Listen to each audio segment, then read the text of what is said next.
So a couple of things to sort of set this up. There's a very, very famous line. It's one of the greatest or most terrible pieces of hubris ever.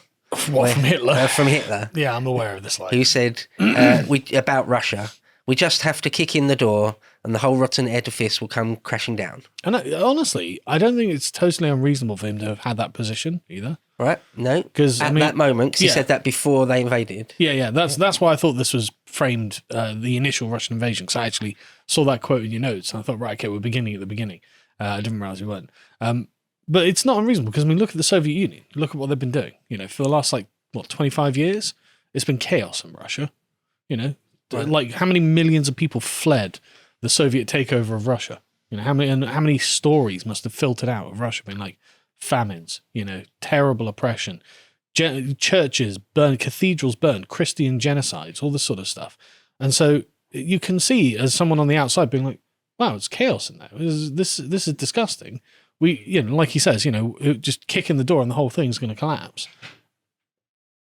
Not an unreasonable position, actually. Right. One of the things that played into Hitler's thinking there is that the Russians had had a war with Finland, the Winter War. And they lost. And, well, they eventually won, but they got a bit humiliated in the attempt. Okay, and Pyrrhic victory then. Yeah, some sort of Pyrrhic victory there. Yeah. The Finns did very, very well for themselves. But the Russians learned what it was like to invade Russia, basically. Right. Yeah. Because I remember reading about, what's that sniper who killed 500 guys or something? Yeah, he's one of the great, most prolific snipers of all time. Yeah. I can't remember the guy. He eventually got shot in the face, didn't he? He got his own jaw blown off. Yeah, something like that. But I can't remember the guy's name. I remember, I think in fact it was Dan Collin again, where he was talking about how they were trying to build a road or something like that, and they were just sending guys out to get shot, but put down one bit of the railroad or something, and then another guy gets shot, and it's just like, God, you know, it's just going to show you what the Russians think of their own men, basically. You know, this is atrocious. We have lots of examples of that. Yeah.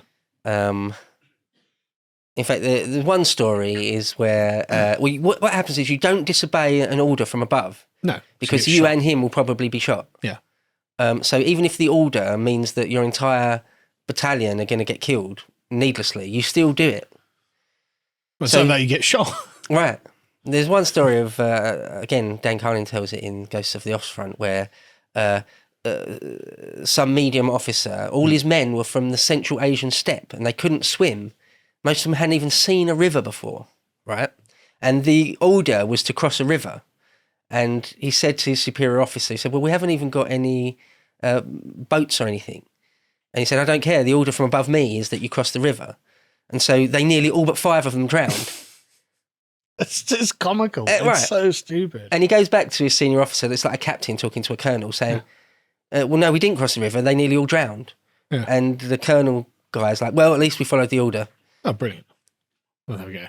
Human wave attacks. They were still doing, the Russians were still doing in World War II, human wave attacks. Oh, I'm sure that worked against German machine guns. All right. Yeah. Yeah. Human wave attacks, yes, but we do have essentially unlimited ammo and rapid fire. Yeah. Another few things that played into Hitler thinking that the whole edifice would come crashing down is that everyone knew that Stalin was, unless you're a party member, was feared and hated in Russia. Yeah. I mean, he'd killed something like 15 million of his own peasants, kulaks, for being middle class, for being bloodsuckers. Yeah. Middle class. For owning a horse or something. They have a cow. Yeah. Okay, look at the bourgeoisie over there. Okay, calm down. Yeah. You know, it's a we personally now wouldn't call the kulaks middle class. Yeah. Doing well for a Russian peasant. Some modern leftists try and say that that's Western propaganda, but read Alexander Solzhenitsyn and it's just not. Yeah. It's not. In 1937, Stalin purged the officer corps of the Red Army. That's right. Sort of massively, insanely, sort of got rid of nearly all the good ones. But we're doing human wave attacks. We don't need good officers. Right, exactly, yeah. I don't want them thinking for themselves. Yeah, exactly. What would be the point of a good officer? You know, he's just in the wave. Who cares? Mm-hmm. And then there was even more on top of that. So in World War One, a lot of, you know, Hitler himself was in World War One, so on the Western Front, but lots of these generals were on the Eastern Front. And they saw that they could win big battles in World War One on the Eastern Front with far fewer men because they were just well drilled and well trained and professionals, and the Russian armies weren't. Yes, the Germans had the kind of Prussian idea towards war, whereas the Russians kind of had almost like the Napoleonic view towards war. Actually, I'll just spend lives. Yeah, we can exchange time for space, or space for time rather. Yeah. We don't need to be a really, really efficient sort of modern combined arms force. Yeah. We don't have to do that. And I remember seeing a thing that the Soviet Union had some like 400 to 500 million people in it, you know, at its peak. And so it's like, okay, you do have a massive pool of manpower. There's no denying it, you know. And so it's like, okay, well, you know, Germany's got what, 80 million at the time, 70 million, something like that. It's like, it's not an irrational calculation to say, well, we're just going to spend lives, you know, for every 2 of ours that die, and if they kill a German, that's a net gain for the Russians, right? Yeah, absolutely. Yeah. I mean, but it's awful calculus, you know. But the Politburo don't care. No. So there's a combination of the Winter War where the Russians look bad. They purged their own officer class. I didn't actually realise they won the Winter War. I thought they lost that. But okay, fair enough. I was wrong. Eventually, they took their sweet time about it, and it was very, very costly. Yeah. And then the lot of the German officers' experience on the Eastern Front in World War One. But then also, sort of on top of that, the Germans had done extremely well before 1941 in World War Two. They'd swept through some of the Scandinavian countries, Belgium, Holland, France, places in the Mediterranean, Yugoslavia, places in the Balkans. Each one taking a few weeks here or there. You know, France in, what was it, 2 or 3 weeks or something. They thought, with this Blitzkrieg thing, we've sort of kind of immediately mastered it. So not only are the Russians weak and easily knock overable, but we're also the best of the best. Which is fair analysis, but also when you look at the raw land mass of the places you're talking about, well, okay, the places you've conquered so far are basically, what, about half of like the European side of Russia? Like Russia is just so phenomenally big. Yeah. You know, okay, you walk through France, great. You know, that's like that. From there, and now you've got all the way over here to go. It's like, okay. Yeah. The distance is... You need some calipers on the map, that's all I'm saying. I mean, the distance just from the German-Polish border to Volgograd or Stalingrad is gigantic. Yeah. It's absolutely gigantic, you know. And it's mostly flat, isn't it? Well, there's all that in that particular case. Well, it's the Eurasian steppe. Yeah.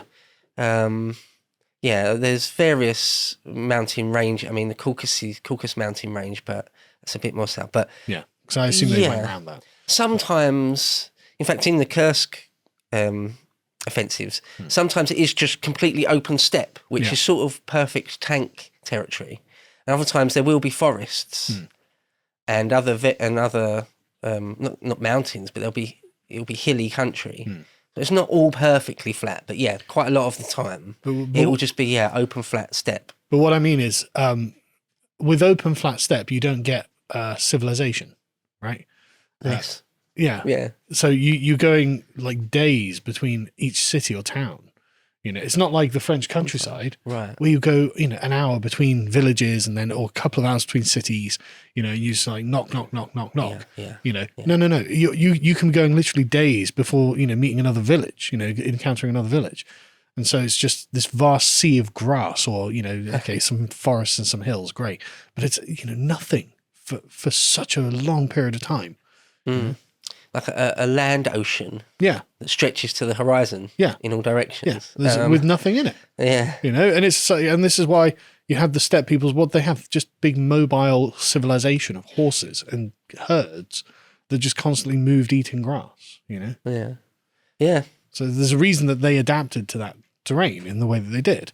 And like I lived in Germany and I haven't lived in France, but I've been through France plenty of times. And honestly, they're not terribly different to England in the way that they're laid out. You know, it's lots of small villages all over the place, and then a couple of like large cities. But a lot of them aren't even large cities, not large, like you think an American city, you know? And so it's just like, just land ocean compared to that. So the Germans They don't know what they're in for, I think, which is weird because they've invaded Russia before, haven't they? So they've fought with Russia before. Yeah, in World War One. Yeah. So you'd think they'd be like, I don't know. And they had the accounts of 1812 as well. So they sort of knew, they're far from stupid. They knew the distances involved, absolutely knew the distances involved. Yeah. And they sort of, you can make an argument that they nearly did it as well. They got to Leningrad, modern day St. Petersburg, and besieged it. They got they got to Moscow. Mm-hmm. There's accounts of Army Group Centre seeing the spires of the Kremlin. They got to the outskirts of Moscow. But the thing is, a lot of people got to Moscow and then died. Yeah. You know? Yeah. I mean, they got to Stalingrad, they got to Volgograd, on the Volga. That's amazing, really. Yeah. That they got there. As far as I'm aware, the only people who did anything by achieving Moscow, reaching Moscow, were the Mongols and the Poles. In the 18th century, there was a Polish sack of Moscow, which no one ever talks about, but it must be a really interesting story. Yeah. You know? And of course, the Mongols were coming from the other direction, coming from the east. Yeah, exactly. But they swept over and past it. Yeah. But if you're coming from, Siberia, you're used to the terrible weather. You know what's going on. I think in different centuries, it's just a different game, though, isn't it? So, for example, the Mongols, in the 13th century would it have been? Early 14th century. They're really sort of the Grand Dukes of Muscovy. It's a bit different to sort of a Stalinist Soviet state. Oh, yeah, they didn't have the resources, obviously. But so, anyway, it's not a completely insane opinion for Hitler and his general staff to think if we just kick the door in, the whole thing will collapse. Although it is proven to be one of the most terrible pieces of miscalculation of all time. But this it makes you wonder, though, doesn't it? So why was the average Russian fighting for the communist regime? Because, and like you say, it's not actually unreasonable for Hitler to think, right, this is an illegitimate government, right? It's a government by coup that has tyrannized and terrorized its own population. Don't get me wrong, he's a Nazi, so it's not like he's making a moral judgment. But it's, as a rational calculation, you can see, but okay, well, how much are the Russians actually going to fight for this government? And so, it's really not unreasonable for Hitler to be like, look, if we go in there with, a significant punch, knock out a couple of armies, maybe they'll just capitulate because the government won't be able to conscript anyone or something like this. Yeah, like the Bolshevik experiment is barely 25 years old. Yeah. Would it be? Yeah, right. And probably hated. Oh, yeah, by also, by literally millions of Russians. Yeah. And it's a good question. I think it's a combination of terror. Yeah. That is not really a viable option to not fight when you're conscripted. Because they'll probably kill your family. Your whole family go to the gulag or are just killed. Yeah. And also, apparently, Stalin and the Russian sort of propaganda machine were quite good, and they played on the idea of Mother Russia and that it's your patriotic duty. And whereas the Bolsheviks and Stalin before Barbarossa didn't like to talk about Mother Russia exactly and sort of the great history of Tsarism. It's an anti-communist trope. During World War II, he did start talking about that again, just to make people fight for Russia again. Well, they weren't going to fight for communism, were they? But it's a great question. For example, there's some very, very senior generals, like Rokossovsky was one of them. Next to Zhukov is probably the most important Russian general in this story. He'd been in prison for years. I think they'd disfigured him, smashed his teeth out and all sorts of stuff. And then they say, oh, actually, wait, we want you to fight again. He just did, loyally. I just can't understand it. It's difficult for you or I, free-born men, really, who value freedom and stuff, to get your mind around that. Yeah, after smashing your face up, I'd like to fight for Russia again because the Germans are invading and actually we really need you. Oh, really? The Germans aren't actually going to disfigure me. I bet if he'd defected to the Germans, they probably would have treated him at least half decently. Yeah. Well, just to finish up the point on the kicking the door in, on the whole rotten edifice, is that not only was it a miscalculation, but it's one of the most giant ones ever because it ends up with the Red Army in quite Berlin. Literally knocking on Hitler's bunker door. Yeah. Right? That's where it ends up. Yeah. It ends up with the Cold War. It ends up with Europe divided. Yeah. for 40 years or whatever it was. So that was incorrect. But honestly, though, would you have known prior to the attack? I don't think I could have said that, no, you're definitely wrong on this, Hitler. The Russians will definitely just throw millions of men into the meat grinder for communism. Yeah, again, I did say it at the beginning, I need to stress it.